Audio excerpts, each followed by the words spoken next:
ගොඩාක් වෙලාවට මිනිස්සු සමාජයෙන් ඈත් වෙලා තනියම ඉන්න කැමති වෙන්නේ.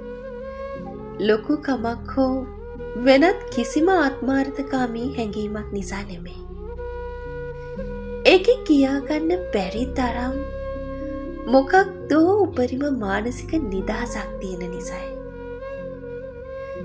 තමන්ටම කියලා පොඩි සර්කල් එකක් හදාගත්තම ඒක ඇතුලේ කේලම් නෑ.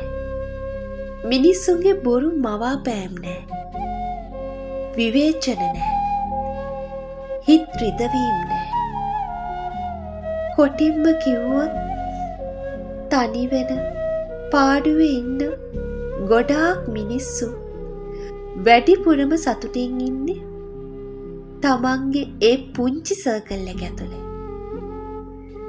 මේ ලෝකේ හැම මිනිහෙක්ටම ජීවිතේ එකම එක කාලෙකදී හරි තනි වෙන්න ඕනේ.